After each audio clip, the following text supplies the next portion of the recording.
some of us didn't vote for him, but Nigerians, never mind what the election said and all of that, but it is assumed, we'll not take responsibility for it, since the Supreme Court have said he is the winner. So we gave him the chance.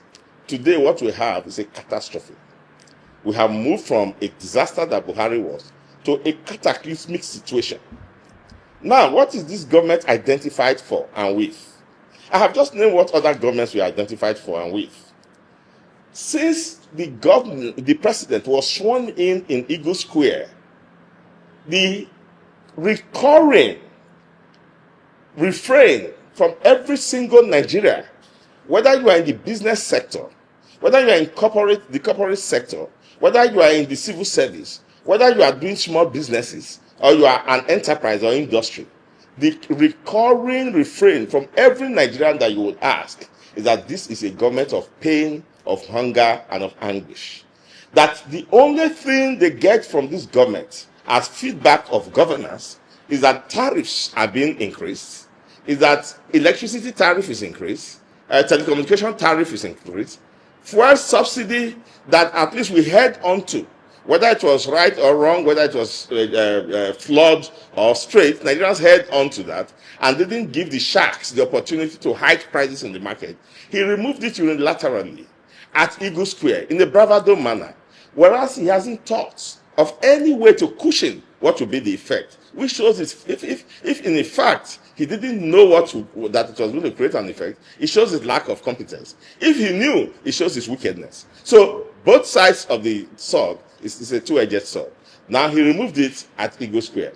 Since then up until now, Nigerian citizens cannot tell you these are the measures that this present president has put in place that is ensuring that they Nigerians are having their sufferings ameliorated.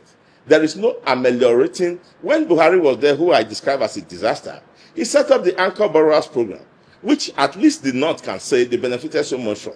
He produced a lot of young farmers in the North who were growing local rice. We don't have any such example.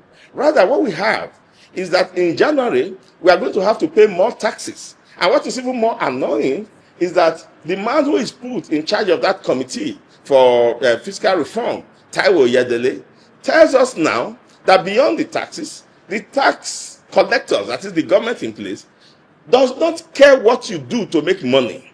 In fact, he said that in a Redeemed Church in Lagos. And he said, and I quote, he said, if you are a runs girl and you go out to sleep with a man and he gives you money, and you just pay your tax on him, we don't care what you do.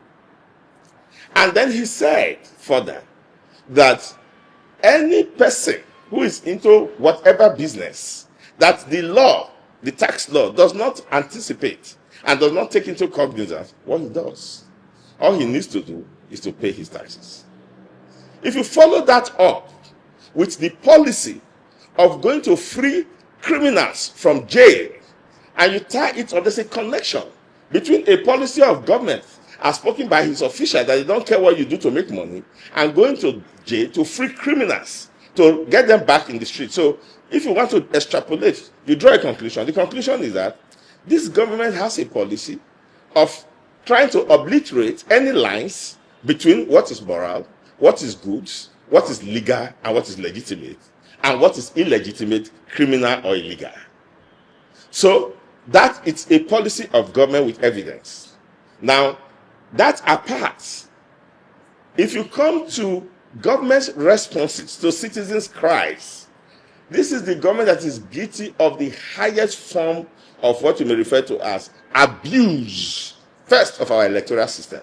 Since this government came in place, no civil society, practitioner have been able to record a free and fair elections. All the elections that have been done since this government came into place have been flawed, and none of them have had any form of judicial redress. So you have that in place. INEC, that is flawed, that the election that they conducted in 2023 remained a very controversial election, the most controversial election in this country.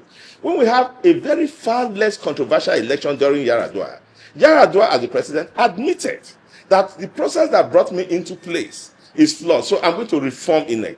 This government have never for one day acknowledged, despite the figures at our disposal, that they had a flawed election. So that tells you that they don't have any distinction between what is legal and what is illegal. Rather, you find government officials like the Federal Capital Territory, Minister Nick Wike, boasting about his influence in the judiciary. He has boasted about that severally, by implication and overtly, in many different fora. So this government, if you ask me the impression, Nigerians, go and ask every 10 Nigerians the impression, 9 will be telling you the same thing that I'm telling you. It's a government of pain. It's a government that will be remembered as a government that came to inflict hunger and pain and has not recorded any developmental stride. I'll give you an example. Nigerians' maritime economy.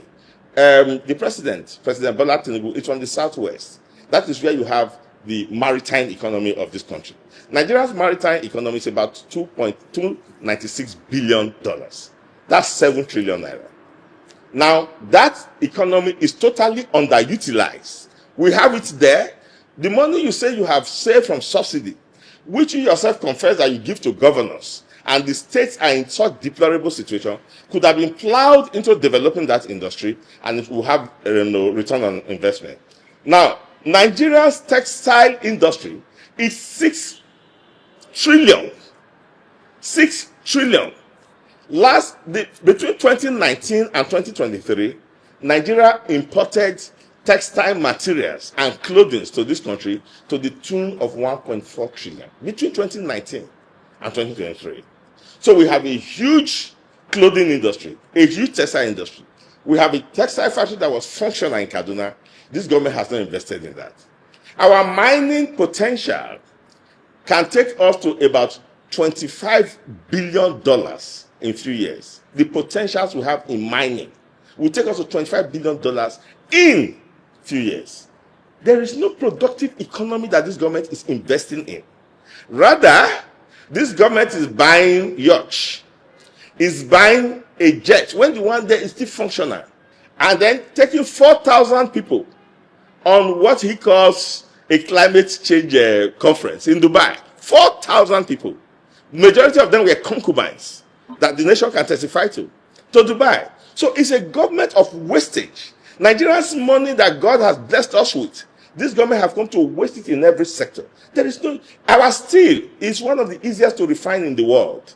Our steel potential is huge. We are the second largest, possessor of deposit iron ore in the whole of Africa, next to Guinea. There is nowhere you will turn and you will see government investment. Look at the infrastructure that he's talking about. You will start to build a road that will take forever to build.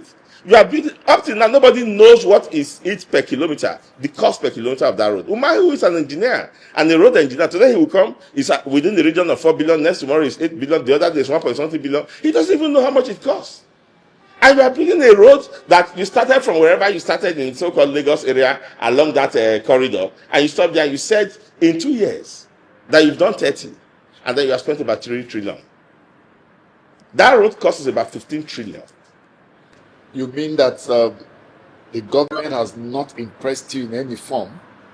Is that what you're saying? If there is anything that has done so well, is to destroy our judiciary, to assault our democracy like what happened in Rivers. Up till now, Fubara cannot give a historical record of why he was booted with military men out of government house and escorted out of government house like a criminal.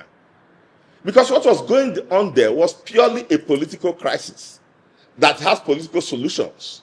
But the government goes there and pulls him out. The man they replaced him with, who is the sole administrator, now spent in 6 months 200 and something billion. That's what he got from federal allocation in 6 months. 200 and something billion naira. In 6 months. That's what he got from federal allocation. That is 2 times the budget of my state.